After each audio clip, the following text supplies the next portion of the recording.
Salah satu risalah Nabi Syis disebutkan bahwa beliau adalah nabi yang di masanya antara jin dan manusia masih bertemu fisik. Tapi dengan risalah Nabi Syis, maka Allah kirimlah Nabi Syis ke alam semesta semuanya, sehingga manusia tiada lagi yang bisa melihat jin.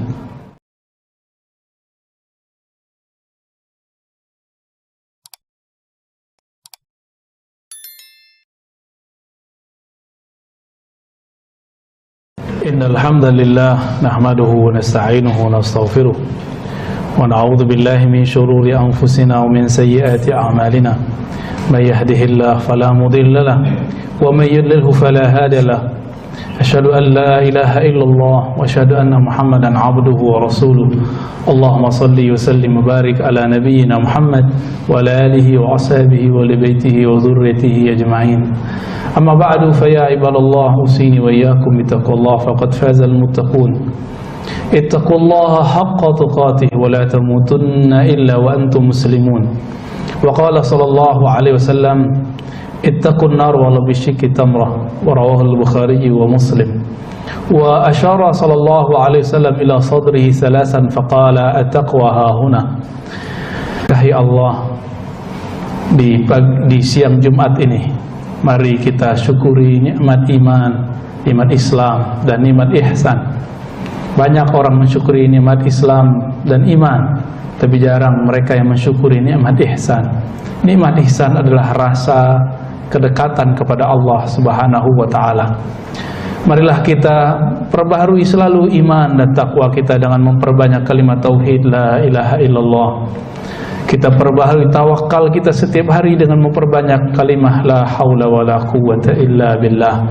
Kita perbaharui pola hidup kita dengan memperbanyak bismillahirrahmanirrahim. Tidak lupa, mari kita kirimkan salam rindu kita kepada baginda Nabi Muhammad sallallahu alaihi wasallam. Karena beliaulah kita bisa menyembah Allah. Jika tidak, mungkin kita masih menyembah pohon, menyembah gunung, menyembah matahari, menyembah berhala, nyembah sesajian, nyembah jimat, dan lain sebagainya. Tapi karena jasa Rasulullah inilah kita terbebas dari kegelapan syirik, kegelapan kejahilan, dengan terangnya tauhid. Dan tauhid itu adalah menyembah Allah sebagaimana mestinya. Sahabat-sahabat Jumat yang makan Allah, di khutbah-khutbah yang lalu kita menceritakan kisah Sayyidina Adam alaihi salatu wassalam. Adam, beliau berumur panjang sekali. Beliau telah hidup lama sekali surga. Satu hari di surga sama dengan 1000 tahun di dunia. Bayangkan sudah berapa hari Nabi Adam hidup di surga. Berarti umurnya sudah sangat panjang. Lalu dengan skenario Allah mengatakan, inni ja'ilun fil ardi khalifah, aku akan ciptakan, jadikan di muka bumi khalifah. Maka dibuatlah drama surgawi. Itu adalah drama, dan Allah adalah sutradara sekaligus skenarionya. Dan bagaimana caranya supaya Nabi Adam yang tadi tinggal di surga kemudian berpindah ke bumi? Karena memang tujuan Allah ingin menjadikan Nabi Adam khalifah, pengatur alam semesta ini, terutama bumi. Maka dibuatlah perseteruan dengan, kenapa engkau menjadikan di muka bumi orang yang berpotensi membuat kerusakan dan membunuh, sedangkan kami ini ahli zikir? Allah pun menjawab, aku lebih tahu daripada yang kamu ketahui. Ternyata pemimpin itu belum tentu soleh secara ritual, belum tentu dia ahli zikir, tapi dia mesti ahli fikir. Setelah itu Allah ajarkan Nabi Adam ilmu-ilmu, dan Allah kemudian menguji malaikat. Yang diajar Nabi Adam, yang diuji malaikat. Disitulah para malaikat menyerah. Disitulah kemudian Allah bertitah, usjudu li Adam, sujudlah kepada Adam. Ternyata ada satu golongan malaikat yang disebut Al-Jan, yang mereka, jika malaikat dari Izzatun Nur, keperkasaan nur Allah, sedangkan mereka dari Izzatun Nar, dari keperkasaan apinya Allah Subhanahu wa ta'ala. Akhirnya satu kelompok itu kemudian menjadi kelompok yang kita sebut hari ini keturunan iblis atau syaitan. Turunlah di muka bumi, Iblis masih menyalahkan Adam, tapi Nabi Adam sangat dewasa. Nabi Adam mengatakan, Rabbana zalamna anfusana, ya Allah yang salah kami. Fatalaqa Adam, maka Adam mengadu datang kepada Allah bikalimat, dengan beberapa kalimat taubat. Itulah Rabbana zalamna. Yang dalam beberapa riwayat ada hadis lain 40 tahun, tapi yang paling masuk akal adalah 40 hari, karena itu sebentar bagi baginda Nabi Adam alaihi salatu wassalam. Pendek cerita, Nabi Adam pun punya keturunan di bumi. Yang paling sering kita dengar adalah kisah Habil dan Qabil. Habil dan Qabil, dua anak yang karakter berbeda. Habil orang yang tawakal, sabar, berjiwa besar. Qabil ambisius, tidak sabar, terkadang iri. Tapi irinya dibiarkan, akhirnya menjadi watak. Walhasil, dalam ujian persembahan antara Qabil dan Habil, Habil pun dibunuh. Di saat itulah Nabi Adam mulai menyembunyikan rahasia dari anak yang satu ini, yang hasad ini, yaitu Qabil.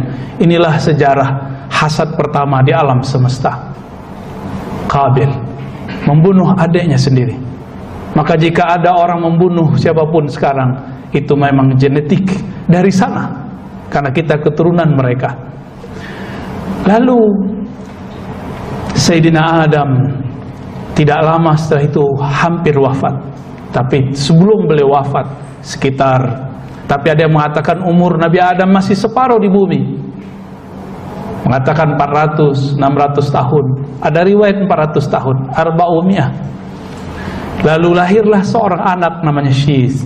Syis dalam bahasa Suryaniyah. Nabi Adam berbahasa bukan bahasa Arab murni, tapi bahasa Suryaniyah. Konon dalam hadis disebutkan bahwa Nabi Adam di surga berbahasa Arab. Wallahu alam, hadisnya sampai hari ini belum kita temukan yang sahih.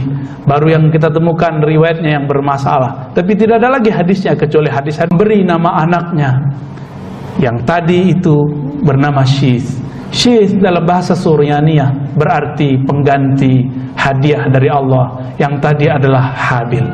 Nabi Adam mengira Habil lah nanti pelanjutnya jadi nabi. Ternyata Habil dibunuh. Yang jadi nabi adalah Syis alaihi salatu wassalam. Nabi Syis yang berarti pengganti atau anugerah dari Allah, menggantikan Habil, kemudian meneruskan risalah Nabi Allah Adam. Syis banyak risalah yang banyak. Salah satu risalah Nabi Syis disebutkan bahwa beliau adalah nabi yang di masanya antara jin dan manusia masih bertemu fisik.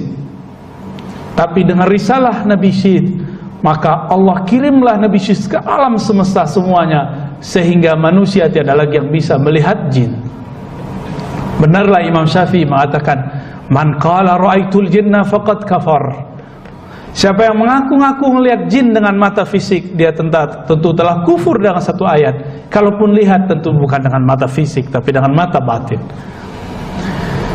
Dalam hadis Imam Ibn Hibban, hadisnya sahih, walaqad unzila ala Syis 50 suhufiyyan. Allah, inilah nabi yang dia juga seorang rasul, tapi tidak masuk kepada rasul yang 25. Dia masuk kepada rasul yang 313. Jumlah rasul yang kita ketahui dalam hadis Ibn Hibban, jumlahnya persis 313. Dan yang nomor 2 setelah Nabi Adam adalah Nabi Syis.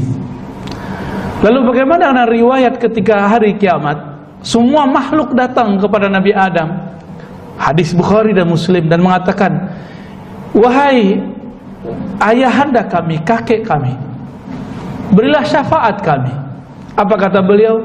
Datanglah kepada Nuh, fa innahu awwalu nabiyyin wa rasulin. Dia adalah awal rasul dan nabi di muka bumi.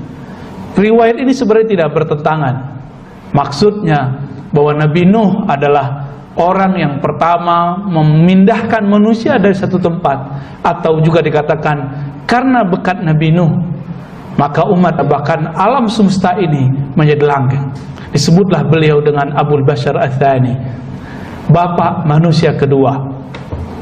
Sedangkan Nabi Syis boleh disebut sebagai pengganti Nabi Adam. Tugas-tugas Nabi Adam beliaulah yang menggantikannya. Bapak saudara makan Allah, di masa Nabi Syith ini terjadilah pergesekan antara beliau dan abangnya sendiri, yaitu Qabil. Qabil mempunyai hidup yang gayanya bebas. Pergaulan antara laki-laki perempuan pun bebas. Semua alat hiburan dibolehkan tanpa ada time, tanpa ada batas.